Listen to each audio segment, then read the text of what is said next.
for sticking it out for Friday. I'm very, very happy about that. It's on an empty room right now. So, yeah, so this is going to be the last sort of overall summary of like the last Blackboard, sort of explaining again, like yesterday, where we are. And then I'm going to talk about sort of applications, things you can do if you kind of black box everything we said. Okay, now what's happening next? So here, remember the setup, and this is usually how I would start a talk in sort of a conference for a broader audience. Say, well, you consider the four ball, which we can think about as T star of R2. That's convenient when you're thinking about sheaves, because when you present it as T star of something, then you know to do sheaves on that something. It's a way of saying I have a projection for this guy, or a projection for the unit tangent model. So you can think more generally, if I'm able to somehow project my contact manifold somewhere with a Lagrangian vibration, I can try to do sheaf theory in that manner. So we have R2 is our projection, our Lagrangian lives in the unit tangent bundle. You can think of it as living inside of S3 if you do satellite. And the data of the Lagrangian named a series of things. So this is the data of the Lagrangian lambda. And now remember, if you just take lambda, you would also consider what I call a pointed Lagrangian. So a pointed Lagrangian is this data of also adding the points. Let's point it for the time being. Then out of that, you can name a category, which is the category of sheaves. In this particular setting, the sheaves lives in R2. Some coefficients, let's say coefficient just to be a mod, and this is a degenerate category. And now you're going to have singular support in lambda, and the T here indicates that the microstalks at the base points are all trivialized and commonly identified. Now, out of this space, out of this category, you get a space, and this space has many components. It's sort of very interesting, but we're going to take, and we're going to be thinking about the simplest possible one that parameterizes those sheaves that have microlocustalk being what we call simple. That is concentrated in the Maslov degree with a choice of Maslov potential, and the jump is exactly given by K, which is to say, every time I do the exodermy description of my sheaf, the arrow has exactly a cone that has total degree K. It's concentrated in whatever, sort of total rank K is concentrating whatever. So that's what names these. Now, remember too that I can just do the whole thing without ever naming the base points. So that is how we started these lectures. And you have these two spaces, and that's rigorous. This space actually comes with a certain action. So that action has certain action base points. Let's call this a base point action. The base point action. Maybe this classical in the literature often referred as the linking automorphisms. So that's exactly what's happening from a shift perspective. And there's a map here that quotients this action and goes from here to here. Keep in mind the example of the Hopfling. Really, it's extremely illustrative to keep in mind very simple examples. In the Hopfling, we had that this was an affine variety times the BGL1 factor. And then this was exactly the quotient of the affine variety by fiber-wise quotienting by C star. And then there was this interesting 3 orbits in the central fiber. And that quotient, which I draw as like one line, remember this one? Like one line with the 0 outside and then 3 points in here, like that. That's this guy. This one is the one really in C minus iconic. All right. So then we continued our process by saying I have a Lagrangian filling L. So this is a filling. And we're going to assume it's exact. For now, let's assume it's embedded. That's going to name its own category. By virtue of being exact, I can take the Lagrangian lift, and I can look at sheaves singularly supported in that Lagrangian lift. Now that's going to have front on my previous guy times R. So that was the previous base. Now it's the base times R. And that category, which was discussed in When Yuan Talks in good amount, actually faithfully injects, fully faithful injects here.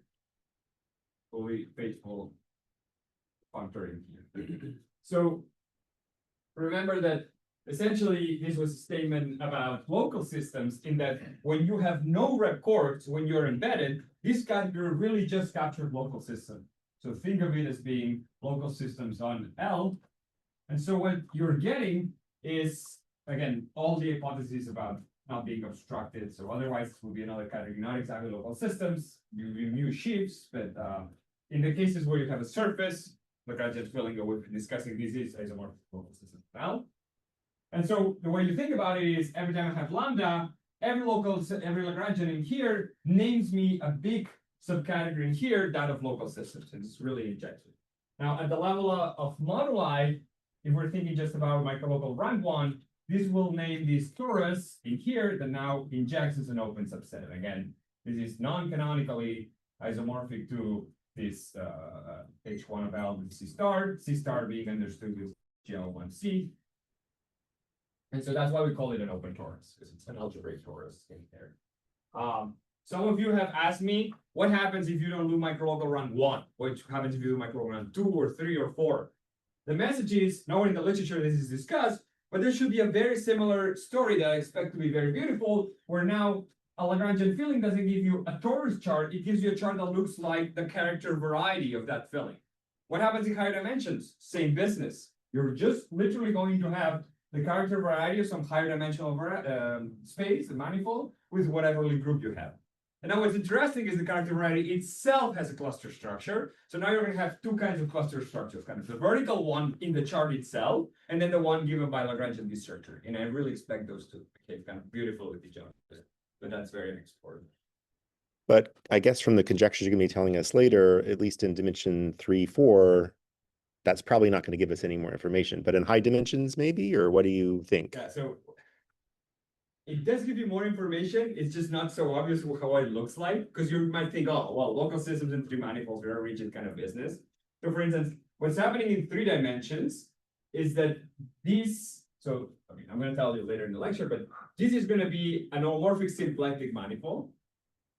The information of Lagrangian fillings, which are 3 manifolds, of Legendrian surface, which are 2 things, gives an holomorphic Lagrangian inside of that. And there's beautiful work by Gary Zaslow and company, and you have here 2 experts. Where's it? That when you compute locally, this is not just an holomorphic Lagrangian, it's an exact holomorphic Lagrangian, so it has a potential. So when you compute in the chart associated to that Lagrangian filling, you actually conjecturally get the open Gromov-Witten invariance. So it's like a very kind of, there is information, it's just sort of, you need to extract it in the appropriate way. But yeah, so certainly for more complicated topology, you would get it. Okay, so this was the shift quantization process. So remember that here, one trick that you've learned, or we discussed a little bit, was the doubling trick. So keep in mind that that's what's happening with the shift quantizing. And this is the L going to FL. So that's a shift. Okay. And then we continue. So in the picture, that's going to look like that. So I have here a 2,5 torus knot, and it's going to have a Lagrangian filling exact, which is of genus 2. And then we continue our explanation by saying, well, because I want to produce many fillings, I want to really understand that, or just purely from the viewpoint of Lagrangian scalata, I want to produce a relative Lagrangian scalata that contains my L. That's Lagrangian scalata. It's a Weinstein structure in the four-ball that contains L in its retraction.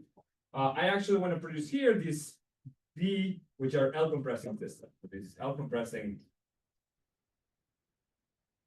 system for L.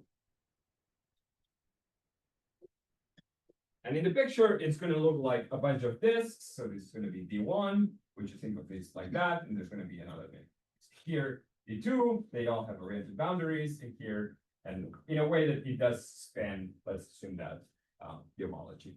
Okay, so that's what you get out of there. And now the question is, what does this give you? Say, let's jump directly at the level of spaces. And what we learned is that this gives you a set of coordinates by taking microlocal merodromies, A1 through genus of L, which are coordinates. So this torus in here is such that PL is given by the non-vanishing of all the AIs. So it coordinatizes your torus, and it does so in a way, because of the way they change under Lagrangian dissurgery, in a way that 2 tori that are given by 2 different sets of AIs must exactly be different tori. So therefore, the Lagrangian fillings associated are different. So out of this information, you actually can extract an extra piece of data. Well, I know it's an extra piece of data, but remember that the way we were discussing this mutation was through this quiver business. So what is the quiver in here? So remember that out of that, there was this quiver Q sub D, and I wrote it in the blackboard on the right-hand side. So remember, this is for us, this quiver is the intersection quiver of this uncompressing system. So intersection quiver L of D, which is happened in L, intersection in H1 of L. And when I write of the I mean of the boundaries of the I. So in H1 of L, and this H1 of L, you really think of it as being, maybe I should be very clear about that. You really think of it as being a lattice and then with an intersection form. So this is fun when I talk to the algebra people or the rep theory people. I never say H1 of anything. That's not just their vibe. I always talk about lattices. So I literally would go into somebody's office, and the first question, I remember I visited Thomas Lamb at some point, and the key question was, where's your lattice? And then at some point, we would deduce that his lattice was in H1 of a surface. And I was like, but that your surface is like, it's my Lagrangian filling. So intrinsically, this is a lattice endowed with a skew symmetric form, which in GNT just often happens to be like of this form if you're dealing with the surface. So again, it's a bit confusing sometimes. The vertices are the curves, and the arrows are given by the intersections. Okay, that's what I wrote over there. Are we okay so far? Now, the fundamental theorem of kind of weave calculus, the part 2. Part 1 was all the moves, all that technology that allowed you to diagrammatics. And then it said any two weaves will differ exactly by that kind of moves and mutation. And part 2 of the fundamental theorem said this space in here is such that, it's a very easy blackboard, this space in here is such that, so this is one of the big theorems, for lambda equals lambda beta, this is exactly, and there's, if you take regular functions on this, that is exactly the cluster algebra associated to Q sub B. And I explained yesterday how to produce these cluster algebras. And today I want to tell you about, how to deal with these things, how to use it, how to prove theorems, say about producing fillings, and then learn a bit more about that space. Okay, like I'm happy to give 2 more talks, and I will, but if you've gotten out of the week an understanding of everything that's on this board, and you understand how every arrow is constructed, and what tricks are being used, and what weave calculus is behind this to produce these charts, and how you express this tori as the non-vanishing of some transversality conditions on flags, which can be translated into non-vanishing of minors in some matrices. If you got that out this week, I'm very happy. You've already learned your fair share. Okay, questions? All right, so now I want to discuss a theorem that it's the kind of theorem that I really like. It's kind of my favorite kind of theorem, which is algebra plus geometry. Like all the theorems I liked as a grad student were like the H-covardism theorem, like things that says here's some algebraic input, but the geometry like is also implied by these algebraic input. Its principles are also kind of that spirit. That's why I liked it for a while. So here's the theorem. So that's by Honghao and me maybe a couple of years ago. It says the following. So for lambda equals lambda beta, there exists a Lagrangian filling L, that's the Lagrangian filling in all this setup above, and an uncompressing system such that the quiver mutation associated to that uncompressing system, forgetting that it comes from any geometry, is actually completely matched by the geometry. So let me be precise, that's right there, and an uncompressing system B, such that, so here comes the kicker, it's like any sequence of quiver mutations. And remember, quiver mutations, it's something purely algebraic. Remember the app I showed you yesterday? Those dots and those arrows, you just kind of click, click, click, click, click. So any sequence of quiver mutations of this quiver, Q, which kind of you momentarily forget it comes from any geometry. So quiver mutation purely abstract. And now big punchline is realized by Lagrangian dissurgeries.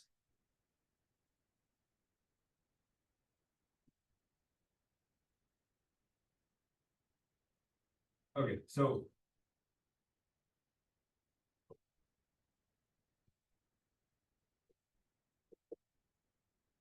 I'll elaborate on the next board talking about like corollaries of that. But what this is saying is you look at all these algebra, all this geometric information, you do all this geometry, and then at the end you're just like, I'm just going to remember this quiver. Forget I did any symplectic geometry whatsoever. Now you put it in the app, you start clicking mutations, bam, bam, bam, bam, bam, bam, bam, and you go to absolutely crazy quivers. And you could ask, my initial Lagrangian that existed, can it be carried through this process through some geometric means such that it guarantees me that that quiver that you've mutated after 1,020 million mutations actually has a Lagrangian filling representing it, and it has an L compressing system whose intersection quiver is exactly that guy. Does that make sense? And the answer is, well, in general, I don't know, as a general theorem, I'll discuss this in the second lecture, like what can happen and how it can be applied. But for lambda beta, we wrote it down very precisely, and it is this theorem. Do we appreciate, I don't know if I wrote it as well, but that this is an algebraic kind of implies geometry statement due to an algebraic process, and then it says it can be realized when geometric means. And obviously that gives you information about the geometry, because everything that's happening in algebra, now you know you can realize geometry. Are we okay with that? Is that such that, is there not another condition? 'Cause it looks like we're, Such that, because we want the conclusion to be any sequence of quiver mutations is realized. Right? there exists a Lagrangian filling and an L compressing system such that for any sequence of Oh, okay, mutations- there. Oh, is it, sorry, grammar, I'm sorry. Spanish here. No, that was, No. No, it was fine. you're good. I think, Such that for the quiver QD, any sequence of mutations is realized by this. But it's. No, this is good. I think I was just losing quantifiers. Okay, I didn't take the SAT, so I.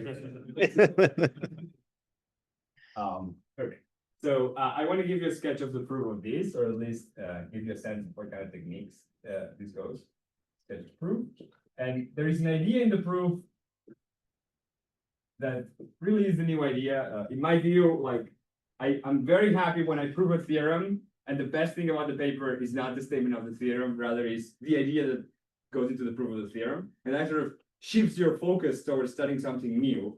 And that's what happened here. So I'm real happy about this paper. And the sketch of the proof fundamentally uses this idea of the quiver with mutation. So the key new idea is quiver. Not just, you don't just get a quiver, but you get a quiver with a so-called potential. Now, as the word regular, normal, and stable, the word potential has now become overly used and abused. This is different from the Landau-Ginzburg potential. The Landau-Ginzburg type potential, superpotentials, that's something about kind of commutative stuff. This is essentially a non-commutative kind of piece, and sometimes they're denoted by QW. Those were algebraic objects studied by Wayman, Solovinsky, and the other guy started with the D, Drexen. So they were purely algebraic. This was purely a red theory concept. So this is a concept that was initiated in representation theory. And so there's there's two papers, very beautiful ones. And the idea is that you're not just going to keep track of vertices and arrows, but you're also going to keep track of cycles on the quiver. So here I try to do a very quick sketch. Here's the quiver that I drew on the board. It has 5 vertices and it has 6 arrows. Arrows are denoted A1, A2, A3, A4, A5, and A6. And that's the quiver Q. But now I can remember cycles. So for instance, there's a cycle that starts by using the arrow A1, then A2, A3, A4, and then A5. And you can see the cycle in there. I mean, this is plainly embedded and nice. In general, you would have some quiver, that's plainly embedded, and just some cycle. There's another cycle, which is the one that uses the arrow A3, A4, and A6. Now, these things only make sense cyclically. I could have instead talked about the cycle A2, A3, A4, A5, A1, because I could have started anywhere. So what you have are these cyclic words that are keeping track of cycles. And those cyclic words are organized in what's called a potential, so we call it W. And what you literally do is just cyclically written, you write those terms in there. So there's some cyclic cycles that you yourself say, my potential is going to be using those cycles. So just to be very clear, the quiver is a choice that you make, you choose the quiver. And given that, the potential is a choice that you make. So it's perfectly fine to say, I take the quiver, this quiver, and my potential is 0. I never choose any cycle. or I can choose some of them, or I can choose like all of them, so on and so forth. Does that make sense? So some W's come more geometrically, and that's what we did in our paper. But in Rep theory, you sort of choose your Q, choose your W, and like run with it. Okay? Are we okay so far in this sort of algebraic definition? You're gonna hear things like W is an element of the zero Hochschild homology of the path algebra of the quiver. It's just a way of saying these cyclic words, and then you use some. Okay? Okay, so why is that relevant for us? Why is that useful? So what's important is that in the mutation, sorry, maybe jumped in, sorry. So in the mutation process for the quiver, there were 3 steps. You add all arrows that go through my vertex, you reverse arrows at the vertex, and then you just willy-nilly go, any 2 cycles get deleted. And that's something Fomin and Zalewski can do. They're more in the algebraic combinatorial world, and 1 and minus 1 in algebra is 0, so you're done. Now, in this potential world, you start having more subtleties in step 3. Namely, once you've done the quiver mutation, there's a notion of potential mutation. So W will change in some interesting way, which is control in the same way that the quiver mutation was controlled. But then the new interesting rule is that you don't just pick the new quiver with the new potential, you erase a piece of it, and the piece that you erase is exactly according to this rule, which is if I see a 2 cycle such that xy, so say the cycle is exactly xy is in the potential, then I erase it. But if xy is not in the potential, then I don't erase it. Does that make sense? So for instance, if I initially had my quiver to be 2 dots, literally just this one, like 2 dots with x and y, and W was 0, that would be my quiver with potential. But if W was x, y, you would say that is equivalent to the empty quiver with empty arrows quiver with 2 vertices. Does that make sense? So, I was looking at that paper, like trying to understand. I can explain later why on earth I sort of was thinking about these things. It comes from hyperkähler rotating some Milnor fibers story. So this comes from Fukaya categorical N from the infinity structure. That's why I thought, oh, this is how it's going to work. But this is more general what we did. So the geometric intuition is the following. So geometrically, we want to avoid bygones before a Lagrangian dissurgery. And remember what I said yesterday? So if you yourself have a bygone with the disk that you're going to intersect, so if this is the disk that you're going to be using to do Lagrangian dissurgery D, and you have this curve that intersects positively and negatively, so this is positive intersection, say, and negatively, if that bounds a bygone, sorry, this disk is in 4D, okay? The green disk is going to be now in L, so this is a disk that's happening in L, okay? So if I have a bygone there, and now I use the rules that I told you about how Lagrangian dissurgery affects this, the way this is going to go, it's going to go for a new disk. Let's put it in orange now. This guy, E prime. I contract and I expand, and the image of the curve gamma under here, mu sub d of gamma, is now going to be like a den twist, one of the 2 den twists, kind of like going like that, and then it's going to intersect itself. So that creates an inverse point, and that's a problem. Because you don't have an alpha-comparison system. Does that make sense? So the idea is before the problem comes to you, you avoid the problem by taking care of that. So, you for a moment, you're like, oh, I'm immersed, I'm going to try to resolve this, and better never have the problem to begin with. So you stop the problem here. And the idea is, okay, again, remember this duality. The vertices of the quiver are the curves. So this is a vertex of the quiver, and this is another vertex of the quiver. This intersection point gives an arrow from here to here, and this intersection point gives an arrow from here to here. So what we do now, what I did is you now define a new potential. So that was actually, it generalizes many potentials in the literature, but it's actually new in many cases. You introduce a quiver with potential, which is exactly given by you add a term in the potential, even only if the 2 curves representing these dots and the arrows that represent these intersections do actually bound a polygon in the surface. And it doesn't have to be a bygone. I mean, once you throw in bygones, you start doing Rademacher 3 moves, you need triangles, you need 4, you need squares and everything. So there's some specific counter-oriented bygones. Conchal can tell you about this. The trickiest part of all is putting signs, like with everything. So either some shaded quadrant business. Where did I come from? Well, obviously, I learned this from Lenny. Like shaded quadrant is a good idea in life. So this also works here. This is not a DGA stuff, huh? This is just smooth curves in a smooth surface. Never said the word Legendre or Lagrange, because these are curves in the Lagrange. There's no symplectic business. But the whole thing, the shaded quadrant business, which works, I don't know, the whole thing works very beautifully. And then now you prove the following proposition, which is when you do Lagrangian surgery in this setup, keeping track of the potential, that's the main theory, or main kind of technical proposition is it's exactly the same as theirs. But that's saying something very deep, which is saying if their QP mutation, quiver with potential mutation, is such that it kills XY algebraically because it's in the potential, then I had to have no bygone to begin with. So when we prove that there's a perfect matching between their quiver with potential mutation and our geometric quiver with potential mutation with polygons, in particular, it's saying if the algebra of the quiver with potential tells you no bygone will appear, no two cycle in the quiver will appear because the potential will kill it, then that implies, that's the key thing, an algebraic thing, now quiver with potential, implies that you can isotope the curve so no bygone exists. So the whole point of this theorem, which is algebra kind of implied geometry, is about algebraic intersection implying geometric intersection. And the key trick is not to just think about Q, which only records algebraic intersections, but add this information of the potential, which keeps track of all these polygons about it, and then to say this QP, this quiver with potential, changes exactly according to their formula. And if their formula says after my potential has killed the two cycle, then I could have also done that geometrically. That's the killer. So what happens if there's topology in that green disk? Yeah, then this will tell you you cannot cancel and you will not be able to cancel. But you still have problems when you mutate. Sorry? But you still have problems when you mutate, right?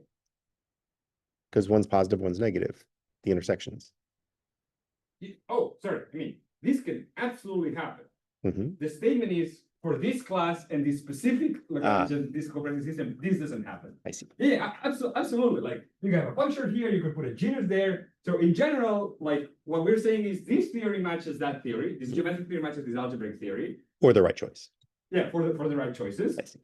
And you will be able to like, no, but I mean, yeah, like you're going to be mutating here and then there you're going to have a two cycle. That is still a matching. Mm-hmm. And then when you mutate there in the two cycle, you're going to get a one cycle, which is reflecting this inversion. Mm-hmm. So like the theory still matches, is now you now cannot name out compressing systems anymore. Mm-hmm. But sort of those theories, this is a statement about curves in surfaces, a theory of curves in surfaces and then polygons, Mm-hmm. seen through the lens of algebraic intersections recorded by the quiver and sort of geometric intersections kept tracked by the polygons, matches this sort of more classical theory of quivers with potential. Mm-hmm.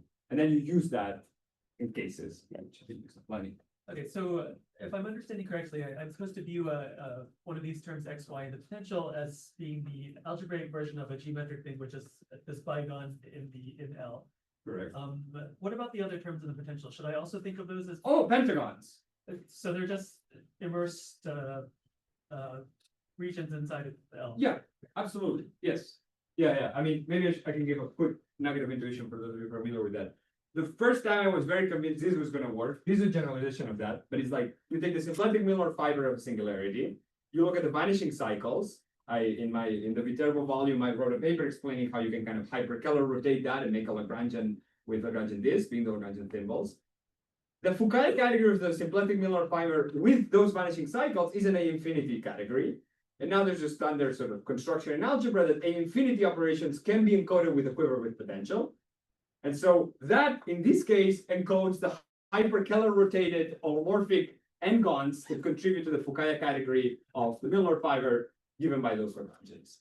But to me, it was the realization that there was nothing, in a way, there's nothing symplectic about this construction. You can do it smoothly. And so after hypercolor rotation, you can still name it. Does that make sense? So in particular, for a knot that doesn't come from algebra, it's not an algebraic link, a hyperbolic knot, this feels perfectly well defined. But there would be no, it's not hypercolor rotating it. Does that make sense? Yeah. All right, good. So so this is sort of the geometric idea. And then the algebraic idea, this is something that it was already in that paper. So algebraically, So this paper, the DWZ paper, shows that certain algebraic condition that you can put on that. So, and in particular shows that if the deformation space, the deformation space of representations of this quiver, of this thing.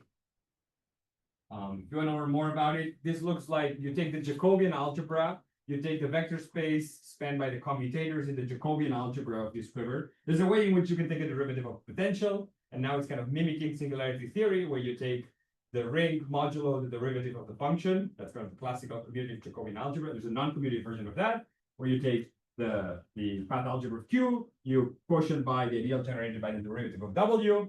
You take that guy, you take the commutators in that guy, you take the linear space spanned by those guys, you take the closure of that, and then you quotient by constants. That's called the infinitesimal deformation space. It's some cohomological construction that tells you how to infinitesimally deform. That's what they care about, this kind of thing. So if this is trivial, that is a point,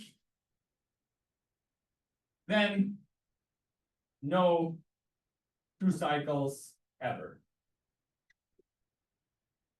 So that is a sort of an algebraic theorem that they have, that if I happen to be able to prove that there's no infinitesimal deformations for this guy, then in any of their algebraic mutations, I'm never going to have a two cycle persist. Every time the two cycle appears, it will be in the potential, and so you will cancel it.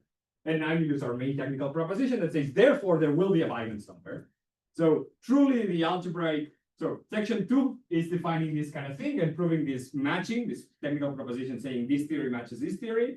And then section 3 of the paper is to show that indeed for these knots, there exists Lagrangian fillings and L-compressing systems such that the associated QWs, quivers and potentials, have trivial deformation spaces. And that is some kind of, I don't know how to call it. Let's call it an inductive type argument on the number of crossings. Maybe that's what to summarize it. Does that make sense? Okay, so very quick comment. This theorem doesn't really care about the beta in the sense that if you have some other knot and you find your Lagrangian filling and a compressing system, you can name this guy, and then you can ask, does it have trivial deformation space? And if it does, the theorem does apply. It's just like we kind of focused on this class, but I mean, there's knots which are not in this class for which this stuff. And so you can mutate forever. That's the spirit. Okay.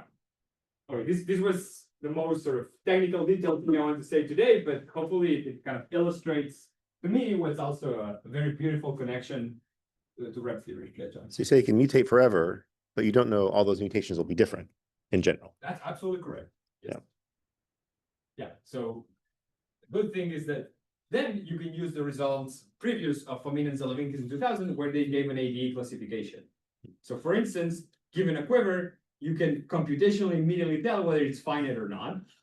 So if it's coming, it's a linear one, A type, if it's like linear, it's one of the thinking ones, you're going to get finitely many. And so these are the corollaries I'm going to write now. But, if it's not ADE, which is computationally, you can just check. I mean, there's literally a Sage app. I think Sage has I don't know, call it like a package where you just ask, is this finite? And it outputs, yes, true or false. And so if the answer is false, then you know you have infinitely many fillings. Yeah, I mean, they say standing on the shoulders of giants, but I don't know, we're standing on the shoulders of normal people who did a lot of beautiful work.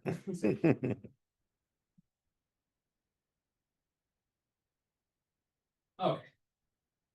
So yeah, corollaries, just to have them written so we're all in agreement with this. So I made a corollary of that.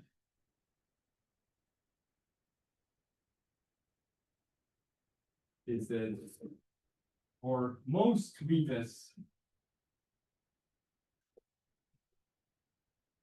there exist infinitely many fillings. There exist exact Lagrangian fillings up to isotopy.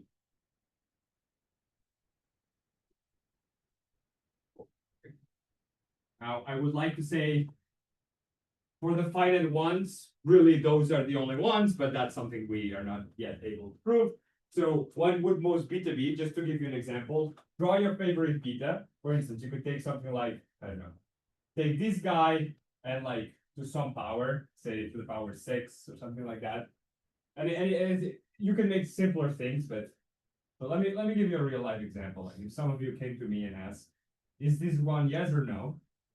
Here's what I would do. So this is a real life exercise. I obviously just made up the grade. So here's what you do. You put a dot in every internal region. That's kind of the fast version of how you do that. A dot in every internal region. You could continue like that. And then you put an arrow every time you have a crossing like that. And then you put an arrow down and you put an arrow up. So here, arrow. So for every crossing, you put a triangle like that. Every crossing, you put a triangle like that. And the top and the bottom, and you keep putting, like that, arrows like that. And if you put two arrows that go against each other, you cancel the arrow. Okay. This is a very kind of computationally friendly way of you put all the dots, you put all the arrows. Now you have the quiver. I mean, there's a lemma in our paper that says this gives actually the quiver that you wanted, the compressive system. And so now you put that in the Keller app or the Sage, and you just go, is this finite or not? Unless this thing happens to be AD type, the answer will be it is not finite, or AD type of variations. And so because of our theorem, you'll have implemented. James, you're taking rainbow closure. I'm taking rainbow closure right now. Yeah. But that was for the experiment. Yeah. I want to take minus one closure, that W knots on both sides. Yeah, I'm doing the plugging fence. Yeah, that's right. Okay, so that's kind of nice. So second part of the corollary, so this is kind of part one. So, whenever I talk to some people in study topology, they're always like, I'll just cap your filling, okay? Because I don't want to deal with boundary. It's a perfectly fine thing. So there are many, and in particular, I would expect to be most of them. So there are many Weinstein 4 manifolds. Sorry, four manifolds. We always had this discussion. This is since I was a grad student, like with Yasha, we are both bothered by the fact that many is already many. So you don't say 4 manifolds, you say 4-fold. You already say how many is, it's 4. But anyway, there are many Weinstein 4 manifolds on the topic to S2, they retract to S2 with infinitely many Hamiltonian isotropy classes of Lagrangian surfaces of your favorite genus, infinitely many Lagrangian surfaces. These are exact. These are exact. Exact surfaces. These are closed surfaces in the Weinstein 4 manifold, which are not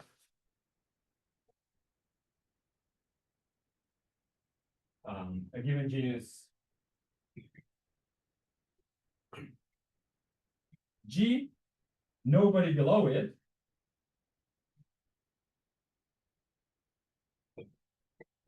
And they are all non, so these are not infinitely many, means Hamiltonian isotopy infinitely many, and they are all smoothly isotopy. I mean, even Lagrangian isotopy. Okay, let me just give an example. So for instance, if you take the 4 ball, this is how you build this Weinstein manifold. You take the 4 ball in here. This is the 4 ball. Now you take in here a torus length, so an elaborate enough like torus length, something like that. So suppose take like that and take the closure of that. So anything that's like T3n, where n is greater or equal than 7 and not a multiple of GCD with 3, the 3 doesn't divide that, so you get a knot. Then it has a unique max trivial representative by work of John Lafontaine and Cohen. Cohen. Yeah. Okay. So there's a unique lambda that you get out of it. So you can just say lambda max TV guy. So you take that guy, and by all this theory, this guy is going to have infinitely many fillings. PQ is going to have genus Q minus 1, Q minus 1 divided by 2. So this is going to have genus 2. So if you're doing 7, for instance, it would have genus 2, 6 divided by 3. So it would have genus 6, so on. Whatever. And now, so what's happening? So because of that theory, you get infinitely many Lagrangian fillings for this guy. Now, the theory is such that when you cap this with a Weinstein handle, so now you go and you cap this with a Weinstein handle, producing a Weinstein 4 manifold, those fillings stay distinct. So the theory of sheaves in that context also distinguishes them the same way it was distinguishing them before. Now they all are smoothly isotopic because they differ by Lagrangian surgeries. They differ by Lagrangian these surgeries.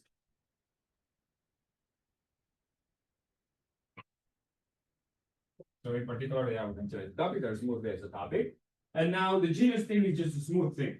So if you just look at the signature, like a self-intersection of this guy, you're not going to have, for instance, anybody of which is the Lagrangian sphere, genus 1, genus 2, genus 3, until you hit exactly the right self-intersection number. Does that make sense? And just to put it in kind of historical context, to my knowledge, one thing that happened in the late 90s and beginning of the 2000s is in the mirror symmetry side or kind of classical symplectic topology, there was a lot of emphasis on vanishing cycles, so on Lagrangian spheres. That was a very beautiful theory that developed. The work of Fukaya and collaborators, sort of more crystallized by Donaldson, Seidel, and company, really focused on this idea of the den twists and understanding how that worked. Eventually, especially the Seidel school started to explore things like Lagrangian tori, so like Keating's thesis is an example of that, and sort of kind of started to expand. And you can see a lot of the mirror symmetry influence where they kept studying tori now in higher dimensions. And to me, it was always like, what happened to genus 2? Like, what happened to genus 3, 4, 5? Well, I can be more philosophical about it in the next lecture, but fundamentally, mirror symmetry is an abelian phenomenon, at least as we understand it right now, sort of at least the way it's written and the parts that are proven in the literature.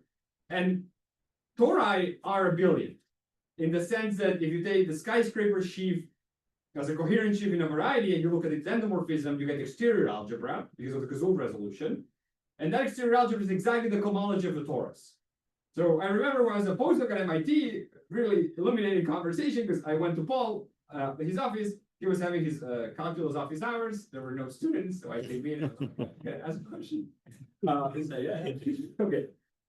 I said, "Look, I'm through these methods, I mean, like Lagrangian fillings and capping, I can produce tons of like interesting genus 2, genus 3 surfaces, things like that. Where is the mirror of these?" And he just said, "Okay, well, what's going to happen?" And you look at the endomorphisms, it's the cohomology. Now the cohomology looks like k in degree 0, k to the 2g, and then stops.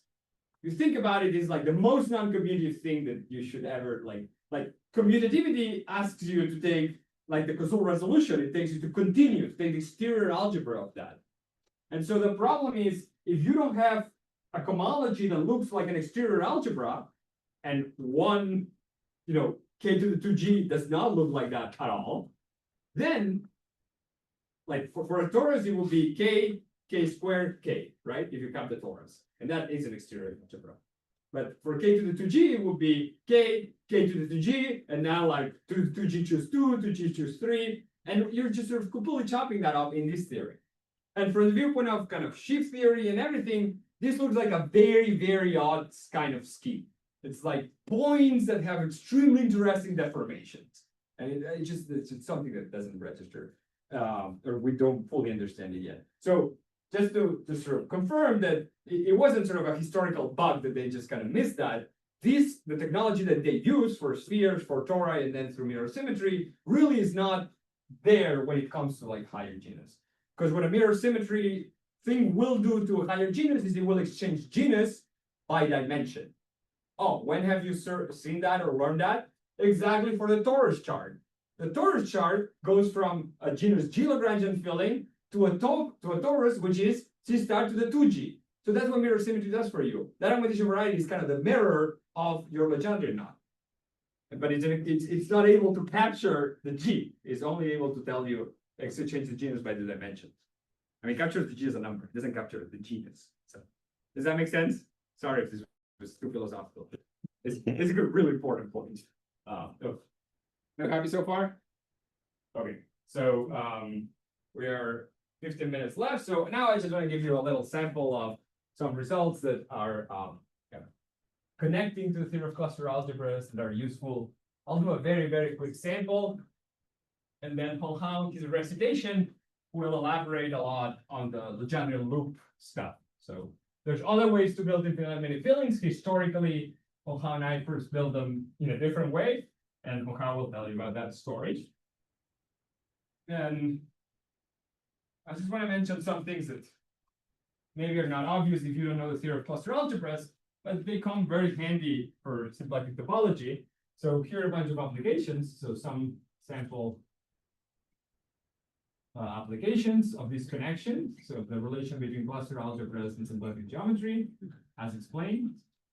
So first of all, a cluster algebra has what's called a canonical symplectic structure. So the cluster algebra, we have a cluster algebra with a seed. So there's a cluster algebra A. Say A, I'm gonna denote it like this with a boldface, A. And you say, suppose I have a seed, which is A1 dot dot dot A, say N here. Let's say N is even. Okay, maybe we do it exactly like where, like 2G. Okay, then d log of AI, d log wedge, d log of AJ. So this is a true form. I can multiply by the coefficient. So multiply by the coefficient on the quiver. So times number of arrows from I to J. So that's your coefficient. This sum, this is okay, Einstein convention. So you can sum this thing over all the IJs. Okay, you get a two form. So this is a two form in the torus. This is a two form in the torus associated to the AIs. So this is the torus, this is a torus. So the AIs cut a non-vanishing locus by saying non-vanishing inside of the spectrum of that variety, the spectrum of that commutative algebra. Okay, so I have a commutative algebra. I think it's algebraic variety. So I think of these as functions on a space. This is the space. Inside of it, I can consider the set of points where none of these functions vanish. It gives you a torus. And then this explicitly in the torus defines a form for you. This is kind of like the canonical Darboux theorem. It's just where the symmetric form, the symplectic matrix is exactly this skew symmetric matrix. Okay. Just I know you're used to like DQ1, DP1, but like really any Darboux form like works, right? You can just find it. So then this actually, the symplectic form extends to a holomorphic, well, like an algebraic or regular symplectic form on the total plates of the spectrum of A. So immediate consequence from our theorems is that this implies that these spaces, say lambda beta, and if you want to put a t in there, are holomorphic symplectic. So are holomorphic symplectic. And I know this sounds kind of hilarious, like you do symplectic geometry in the real case, then you end up with some kind of algebraic problem, and out of that you're told, well, now you can do holomorphic symplectic geometry on that other higher dimensional space. But it is fun, and it's kind of interesting, and as sort of I answered in John's question, this has interesting holomorphic Lagrangians inside of it, and that sphere is really underdeveloped, so it's worth kind of. Okay? Sure. So in particular, you learn something about the cohomology. So in particular, defines an interesting class that satisfies all sorts of nice curious-Lessons properties. Defines a class omega inside H2 of your space. And one thing I want to emphasize, let's take a vision C for now, is that in fact, in many interesting cases, the cohomology of the spectrum of a cluster algebra can be understood pretty well. That's definitely the case for finite time, for instance. Can be computed from the quiver itself, from any quiver, so from any. When I say I mean the quiver mutation class. Okay, but okay, what am I saying? I'm being kind of abstract. I'm saying something very simple. I'm saying, take for instance, the lambda equals the, what can we do? Let's make this example like 3, 4. So this is 3, 4 torus knot. You take the rainbow closure of that. That's the rainbow closure for now. And now you compute, for instance, the fourth cohomology of the space of, this is kind of the incarnation of Lagrangian fillings, of the moduli of Lagrangian fillings of lambda 3, 4. And you learn that this is isomorphic to Z squared. In fact, this theory, and this is like a computation out of the quiver. Like you never really understood that. So one of them is actually omega squared, because there's an element H2. But there's another guy, which, you know, it's very mysterious. So suggestion, let's study differential geometry on these spaces. What is a four form that kind of naturally represents that? And I can do this for like other things, 3-5 also has interesting thing, 3-6, so on and so forth. Does that make sense? Okay, good. So that's the first application. The second application is Legendrian loops and cluster automorphisms. And Hongha will emphasize that more. But the idea is if you have some Legendrian given to you, that's an easy one, like this one, and now you start doing a Legendrian isotopy, say the cyclic rotation and moves it around, that gives an automorphism. This gives an automorphism of the cluster algebra. And because of the way things were constructed, this is actually not just any automorphism of algebras, it's a cluster one. It preserves the cluster charts. And these are sometimes classified, and James is doing good business saying, oh, in some cases like ADE type, we exactly know what this group is. Is every element realized by a Legendrian loop like that? Probably the most kind of the stronger application of this version of this idea is this idea that there's existence of Donaldson-Thomas transformations. So I'll just wave my hands here a little bit. So on cluster algebras. So every cluster algebra, there's a very important question, which is, does it admit a Donaldson-Thomas automorphism? You can ask me in the break what this means. It means that you should think of these as coming from some Galois 3 category, counting Donaldson-Thomas univariants, writing the generating function, taking the Hamiltonian flow, and then it will give you some automorphism. But in algebra, they think of it very combinatorially through what's called a reddening sequence. So it's something that people can do also in an app, just checking if there's a reddening sequence. And in general, it is a challenging task to know whether there exists a Donaldson-Thomas transformation. Now, why would you care about it? Just because other people are saying you care about it. So there's a beautiful result of Fock and Goncharov. So in particular, this is known as Fock-Goncharov duality, which says if your quiver has full rank, the matrix that represents it has full rank, and you have a reddening sequence, you have a Donaldson-Thomas transformation, then there's a duality, that's what I wrote in there, between the cluster A scheme and the cluster X scheme. In practice, for us, what would that mean? It would mean that there's a basis, a linear basis of this algebra, of the algebra of functions C of my space. Think of it as kind of the community version of PGA. There exists a basis for these functions, which are parametrized by the tropical point of the dual. So remember how I told you there's M lambda T and there's M lambda? Well, there's another theorem that we prove that being. This is the A variety, and the M lambda is the X variety. So now we're saying something pretty interesting, which is if you can realize the DT transformation, you can show it exists. Sometimes it does, sometimes it doesn't. If you can show it exists, then there should be a linear basis of this algebra, which is parametrized by the tropical points of the quotient by the torus action. And that is completely not understood, at least not by me. Like it really, we can prove that's how it is because we will DT transformations. But what is exactly, how do you think about a tropical point in the sheaf moduli? That's definitely something like kind of worth exploring and trying to establish these projections. And so how do you prove that these transformations exist? Well, you realize them by a Legendrian. You show, yeah. So for these Legendrian loops, are any of them formally trivial in the class of formal Legendrian? Like the first loop like Kalman came up with was actually not formally trivial. So yeah, that's a very good point. So many of these loops or others going on how they're as concordances, they don't even act non-trivially by one of the complements. So they're definitely not trivial even smoothly or formally smoothly.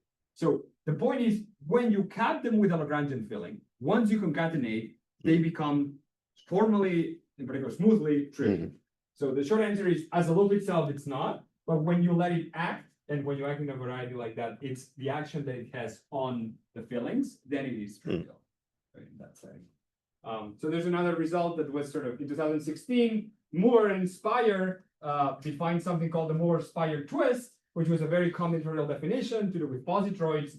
And the conjecture for like 90 years or something was, is this algebra morphism, there was an algebra automorphism of that, is this cluster? question mark. And so with that being Ian Lay and Melissa Sherman Bennett, what we did is we realized that as a Lagrangian loop. It was really a Lagrangian loop plus a protectomorphism. We realized that, and then by the symplectic theory, you know it has to be clustered. And in fact, it coincides with VT. So that was yet another kind of application of solving an algebra problem. Okay. And in the last 2 minutes, maybe it's not worth erasing that much, but I'll just erase this part. I want to tell you a conjecture that sort of, maybe it's one of the reasons why cluster people started to take this width business kind of more seriously. I mean, they were always respectful, but they want to know, is this useful for what we care about? So this is a theorem by myself and the Gorskys and Ian and Liquid and Jose Cimental, but this was called a Floer conjecture. And as I said, it was this very classical statement. So it's that the ring of functions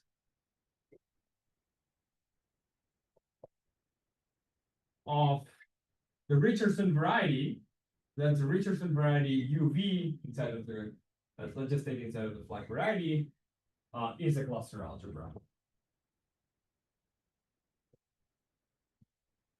Okay, let me break this down very quickly. And I mean, the conjecture and the theorem are deeper. It's not just, it's a cluster algebra, there's a specific candidate, and you prove everything you want, it has all the properties you wanted. Okay, so what is this? This is what's called an open Richardson variety. What is it? By definition, it is the intersection, so it is defined as the intersection of a Schubert cell for U, the negative Schubert cell, and this is the positive Schubert cell for V. What are Schubert cells? That's very nice. So U and V are permutations here. So U and V are permutations in Sn. Therefore, they're elements of the Weyl group in GLN. So I can take G to be GLN. And now you can consider the following. So here SV is the set of all flags. So all the XB in my flag variety, all flags such that they are exactly in transverse position V with respect to the standard flag. Remember how we were thinking about take a flag, your favorite one. Now you can think, what are all flags that differ exactly at one entry? Well, that was relatively easy because you have like kind of a C choice, so that's not too complicated. But what if you differ in this entry, in this other entry, and in this other entry? That's some kind of more interesting composition of relative positions. That leads to the Schubert cell and Schubert calculus. And the Schubert cell here is SV. And there's a dual version where you take the anti-standard flag, and that's where we'll put the minus. It's the same thing with the anti-standard flag. And now you can intersect them. And that gives a variety. And now this is a very classically studied variety in algebraic geometry. And the ring of function is something you want to understand. And now, in part thanks to that, we understand it particularly well because of the common terms of cluster algebras being also understood very well. And my last comment is, I'm not convinced by that. Schubert cells, classically studied. Okay, here's a very simple problem. Classically, you take a cubic surface in P2, and you ask yourself, sorry, P3, you take a cubic surface, x cubed plus y cubed plus z cubed, stuff like that. And you ask yourself a classical question: how many lines does it have in it? Does anyone remember the answer, or did that remember that? A smooth cubic surface has 27 complex lines. And now you can continue this game. Okay, if I take, say, a quintic threefold, how many lines does it have? Well, algebra geometers work very hard, 2,875. That's the number. So how do you come up with this? This is what's called Schubert calculus. And what you do is you translate all of these things into an intersection theory of cohomology. So you take some cohomologies of the variety and you end up intersecting Schubert cells and trying to understand the points. There's a beautiful calculus of that, which is combinatorial and also algebra geometric. So, it might look very far from stuff, but the questions are pretty basic. How many lines are there in this surface? You just want to count them. But this is a modern 20th century way of counting that. And the 21st century way of dealing with these people is Lagrangian filling, cluster algebras. I don't know, who knows? That's out to the future. All right. Okay, let's take a break.